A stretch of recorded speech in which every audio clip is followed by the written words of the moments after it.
You need a heart, but you'll switch. Play your cards that you deal with. I'm a terror, I'm flipping my subs, so show me love and we set like Ellich. I say, yo, this is Cam and this is the Yugi-Flow. And today's video, I'm talking to my returning players. Okay, so here's the thing. A lot of times, returning players come up to me or I talk to them online, however it works. And they're asking, okay, so I want to return to Yu-Gi-Oh, but the decks that I see all the time online just look so confusing. Like, I need something simpler. I need something more close to what I left on and to help me integrate back into the game. What are some decks that I can use that's going to help me become more successful? In today's video, I have 5 decks that returning players should seriously consider using in order to return to the game. Deck number 1. Zombies. Zombie World is crazy if you could pull it off. It's very, very easy to play. And something like Doom King with Zombie World is GG for a lot of decks. Playing Dinos, I can tell you this right now. Zombie World's effect where monsters in the graveyard are considered zombies messes my deck up. Something like Drytron, where the rituals can't tribute from monsters on the field. When Zombie World's on the field, you can't tribute a machine monster on the field. You would have to go through Move Beta. That's the whole thing. Not important. What's important is Zombie World is a really good deck that you should definitely look at. There's plenty of deck profiles. If you guys need me to make a zombie deck profile, I'll be more than happy to. But yes, zombies. Do not sleep on them. Number 2, structure decks. The reason why I'm naming structure decks is because they're already put together. A lot of times you buy 3 of them and that's it. When we take the new Egyptian God structure decks, they already are full decks. And it has a staple in Harpy's Feather Duster. They're not great. You're not going to go to a locals and win. Too many games at least. And I mean games. But they're easy to learn, they're very simplified, and it teaches a lot of the game mechanics that's going to be important to move on past here. Something like Charmer structure deck, that's what I learned on. It didn't come with the Link monsters, but I went and bought the Link monsters, and all the entire game mechanics can be summed up in that deck. You can do generic level 4 XYZs, synchros very specifically. And you can do links. Pendulums aren't as much as the game. They are game mechanic, but they're not as big in the meta right now. So it's not as important right now for newer players to learn. But structure decks, very important. Pick one you like. Even a structure deck people don't like. You know what I mean? Ice Barriers. I think it's terrible, but Team Samurai loves it. You know what I mean? Like, at the end of the day, it's about learning the game. After you learn the game, then you can find out the exact deck that you actually want to play. Deck number 3. It's a meta deck. It can be confusing at times. But Dinos. Here's why Dinos is a good deck to learn. It's a combo deck that has a point A to point B very solid line of play.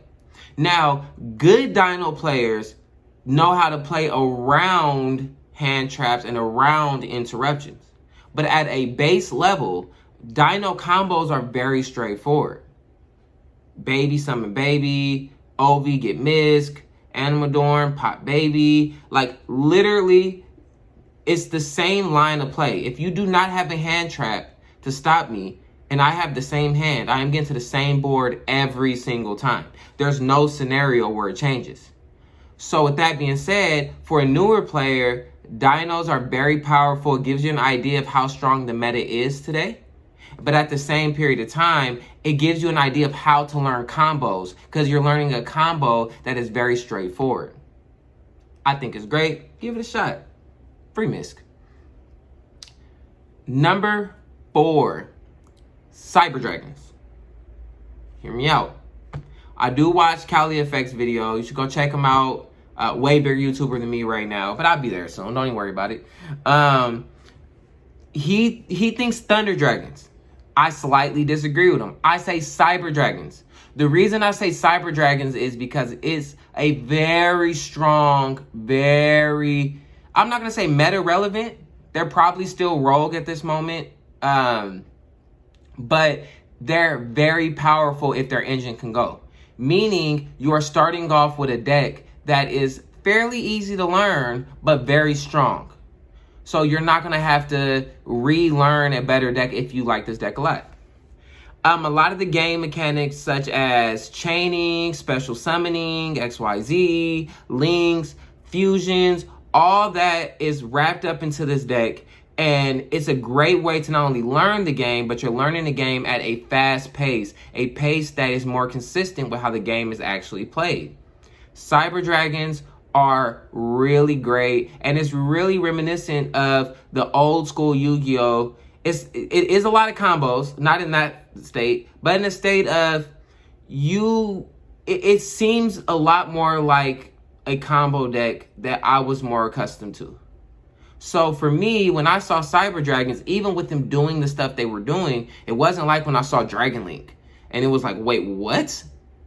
The negates that Cyber Dragon puts up can be unfair, but it's a glass cannon. And it's very understandable. There's not too many one card combos that Cyber Dragon can get this huge big board. You know what I mean? Like, it's very a beatable deck. So it makes it feel fair. And that's important. The last deck that you should consider, and to me, the most important deck. Get the most viable deck that reminds you of why you love this game, right? For me, old school, Duelist Kingdom era, I'm more of a Kaiba. Really, Pegasus is my dog. I feel like Toon World was crazy. I need to get a deck that's going to be closer to what I love the game for. For me, I ran Dinos because Blue Eyes was crazy back when I was growing up, and he's strong. So I got a strong deck. I'm not a control player. I never was into Yugi's deck. So I was never going to get a Dark Magician deck. It can be really easy sometimes to look at what's happening now and you see, oh, I want to play the best deck. The best deck might not be the deck for you.